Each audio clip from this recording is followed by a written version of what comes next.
Isang mapagpalang araw po sa ating lahat. Ako po si Nicole Castillo and welcome po sa aking daily devotion. So, ang topic po natin ngayon is glory.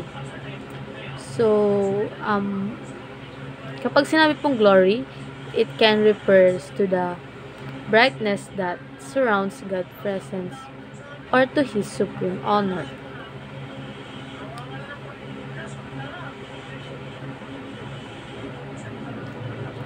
So, next is God's glory reveals who He is, majestic, holy, and worthy of all praise.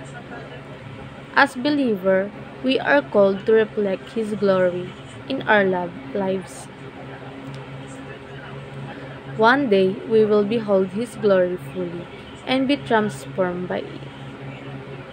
So, yung glory daw po is nagre-refer siya sa brightness that surrounds God's presence.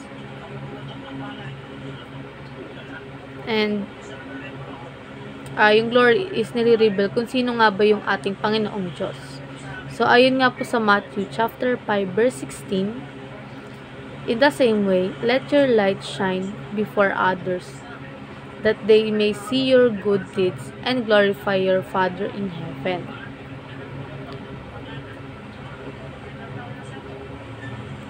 So, kumbaga, sinasabi po dito is, let your light shine before others. So, dumako naman tayo sa ating katuruan. Glory in Hebrew is kavod, which means weight. So, sa Hebrew, ang salitang kavod ay nangangahulugan weight siya.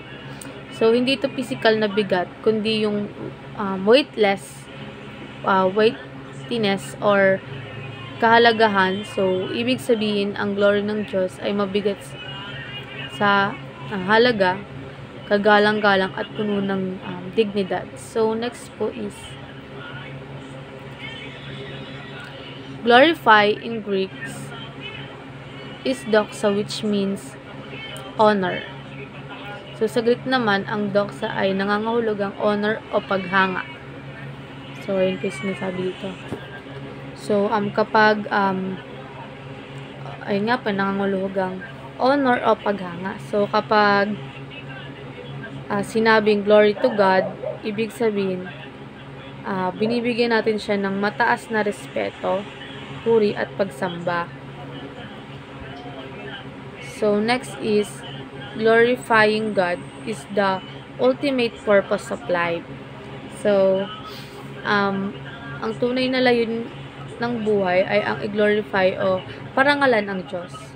So, lahat ng ginagawa natin, trabaho, relationship, decisions ay dapat magbigay luwalhati sa Kanya.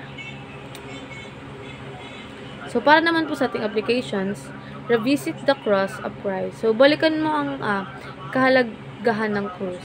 Diyan natin nakita ang tunay na glory ng Diyos, ang Kanyang pag-ibig, awa, sakripisyo para sa atin. So, pag nilay-nilayan pa natin o balikan natin kung ano nga ba yung kung paano nga ba naghirap ang ating Panginoong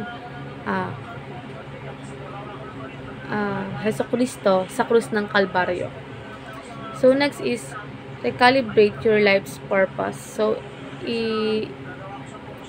i-reassess natin or mo ang direction ng buhay mo. Tanungin mo ang sarili mo, glorifying God ba ang goal ko sa ginagawa ko ngayon? So, ganun po. So, next is remember to honor God in every decision. So, sa bawat decision, malaki man o maliit, isipin natin kung ito ba ay magbibigay ng karangalan sa Diyos or i-honor siya kahit sa simpleng bagay. And ayun lang po, maraming salamat.